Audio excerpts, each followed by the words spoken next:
अस्सलामुअलैकुम। Welcome to our YouTube channel Desert Road Psyche. इस channel पे आपको हर तरह की एजुकेशनल वीडियो मिलेगी, बेशक वो बायोलॉजी से रिलेटेड हो या साइकोलॉजी से, मैथमेटिक्स से रिलेटेड हो या केमिस्ट्री से। इसमें आपको हर तरह की वीडियो मिलेगी। आज की वीडियो में हम देखेंगे कि हिस्ट्री ऑफ फिलोसफी है क्या।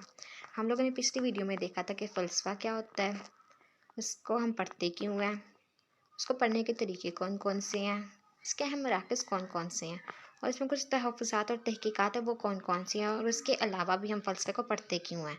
आज की जो वीडियो में हम लोगों ने देखना है कि हम देखेंगे कि फ़लसफ़ा के आगाज़ कैसे हुआ, यहाँ उसमें पुराने शहर और दौर कौन कौन सी है जहाँ से फ़लसफ़ा निकला है। सबसे पहले तो वेलकम करती हूँ मैं आप लोगों का, हमारी वीडियो में वेलकम है और अच्छे से सुनिएगा और लास्ट पे कमेंट भी किएगा। फ़लसफ़े का आगाज़ कैसे हुआ कि वो कैसे इमर्ज हुआ। सबसे पहले ना आप लोगों को पता होगा कि लोग गारों में रहते थे, छोटे छोटे गारों में रहते थे, खाना बदोश थे, वो शिकार करते थे, उनको काम वगैरह फसलें वगैरह लगाना नहीं आता था। लेकिन आहिस्ता आहिस्ता लोगों ने कस्बे बनाए, फिर गाँव, फिर शहर। जब शहर बनता है एक बड़ा सिस्टम होता है, तो सिस्टम चलाने के लिए यहाँ काफ़ी ज़्यादा लोगों की ज़रूरत होती है। तो न्यू न्यू इंटरवेंशंस होती गई, न्यू न्यू काम करते गए लोग। तो इस तरह उन्होंने पढ़ना लिखना भी शुरू कर दिया। जब पढ़ाई लिखाई शुरू हुई ना, तब जाके फिर फ़लसफ़े का आगाज़ हुआ।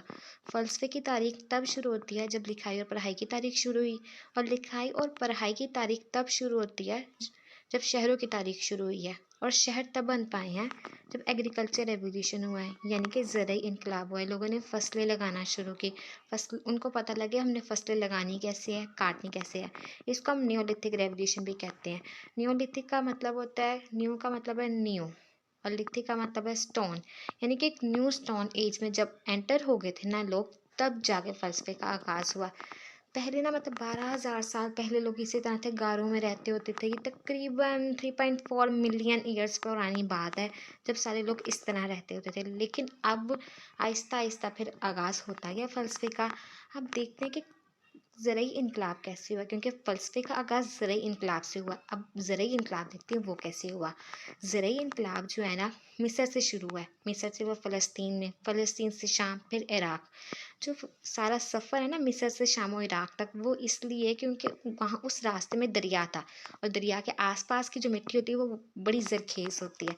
अब जब मिट्टी थी तो उन्होंने सीखा कि मिट्टी में हमने बीज कैसे लगाना है, उसको पानी कैसे देना है, उसका ख्याल कैसे रखना है, उसमें से फसलें कैसे पैदा करनी है। फिर उन्होंने सिर्फ फसलें लगाना नहीं सीखी, बल्कि ये भी सीखा कि उसके बर्तन कैसे बनाएं, उसे घर कैसे बनाएं। फिर घरों में रहना शुरू किया उन्होंने, उससे औज़ार वगैरह भी बनाना शुरू कर दिए। उन्होंने मिट्टी के साथ साथ जानवरों का भी इस्तेमाल करना सीखा कि अब हम जानवरों को कैसे इस्तेमाल कर सकते हैं फसलें उगाने के लिए। उनकी सबसे अहम ईजाद थी ना उस वक्त की, दरांती की ईजाद थी। दरांती एक हुक शेप का होता है, वो इंस्ट्रूमेंट होता है जो फसलें काटने के लिए इस्तेमाल करते हैं हम लोग। अब हम लोग देखते हैं कि वो शहर कौन कौन से हैं जहाँ से फ़लसफ़ा निकला है। ये कुछ पुराने शहर हम देखेंगे। इसमें हमारा सबसे पहले आता है एलिपो। एलिपो शाम के अंदर एक शहर है। वहाँ पे ना सबसे पहले एक मंदिर कायम हुआ था, जिसके इर्द-गिर्द पे लोगों ने रहना शुरू कर दिया। उसके नतीजे में एक अच्छा शहर बन गया। आबादी और शहर तब भी कायम होते हैं जब एक छोटे से एरिया से शुरू होते हैं। छोटे एरिया में पहले 1-2 एक फैमिली आती है, फिर दूसरी, फिर तीसरी, फिर पूरा शहर वो बन जाता है। दूसरा हमारे पास है जेरिको।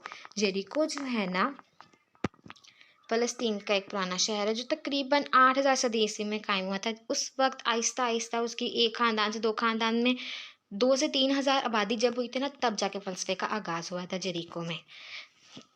तीसरा शहर हमारे पास है सूसा। सूसा ईरान के अंदर एक शहर है जो तकरीबन 6000 सदी से पुराना है, मतलब तब जाके वो कायम हुआ था। चौथा शहर हमारे पास है इजिप्ट, मिस्र। मिस्र से तो हर कोई आगाह है, एक तकरीबन 5-6 हज़ार सदी ईस्वी में कायम हुआ था, जो फ़िरौनों की तारीख से भी जुड़ा हुआ है। और 5वां शहर हमारे पास इंडस वैली सिविलाइजेशन, यानी कि सिंध की तहज़ीब। ये तकरीबन कह लें 5000 सदी ईस्वी में कायम हुई थी हमारी तहज़ीब। उसके बाद हमारे पास आता है शिया डायनेस्टी। शिया डायनेस्टी भी इसको हम कहते हैं, जो चीन में है, तकरीबन 4000 सदी ईस्वी में ये कायम हुआ था। अब हम लोगों ने उसके शहर देख लेते हैं। अब कुछ दौर देखते हैं। इसके ना 2-3 दौर है, यानी कि पहले हमारे पास कांसी का दौर था, फिर आहिस्ता आहिस्ता नई ईजाद होती गई, फिर हमारे पास लोहे का दौर आ गया। कांसी के दौर जो है ना, वो तकरीबन 6000 सदी ईस्वी में कायम हुआ, यानी कि 8 से 8000 साल पहले की बात है। हुआ कैसे था ये? लोगों ने ना टिन और कॉपर को मिला के ना फिर बनाया था ब्रॉन्ज़, जिसको हम कांसी भी कहते हैं, कि ये नई दाँत बनाई थी। वो थोड़ा ना कॉपर से सख्त है, यानी कि दोनों की प्रॉपर्टीज़ उसमें मिक्स हो गई थी। फिर उसको उन्होंने औज़ार बनाने के लिए इस्तेमाल किया, हथियार बनाने के लिए, क्योंकि पहले जंगें वगैरह भी बहुत होती थी। उनका मेन फ़ोकस पहले अपने आप की प्रोटेक्शन था। फिर काफ़ी ज़्यादा ज़ायद पैदावार होती गई, हुकूमत आती गई, बादशाहियत बनती गई। तो ज़ायद प्रोडक्ट्स जो होते हैं ना, उनको हम सरप्लस प्रोडक्ट्स भी कहते हैं, क्योंकि वो ज़रूरत से ज़्यादा होती हैं।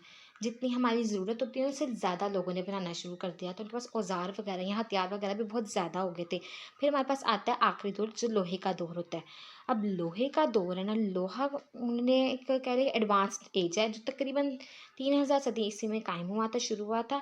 मुख्तलिफ औज़ार वगैरह बनाए उन्होंने, उसे स्टील भी बनाया, लोहे से एडवांस फ़ॉर्म आ गई है। फिर लिखाई और पढ़ाई की भी इजाज़त तभी जाके हुई थी, क्योंकि उन्होंने उसे अल्फ़ाबेट्स बनाना शुरू कर दिया था, यानी कि लिटरेचर का जो स्टार्ट हुआ है ना, वो लोहे के दौर से स्टार्ट हुआ। हमारी वीडियो में यहाँ तक ही थी।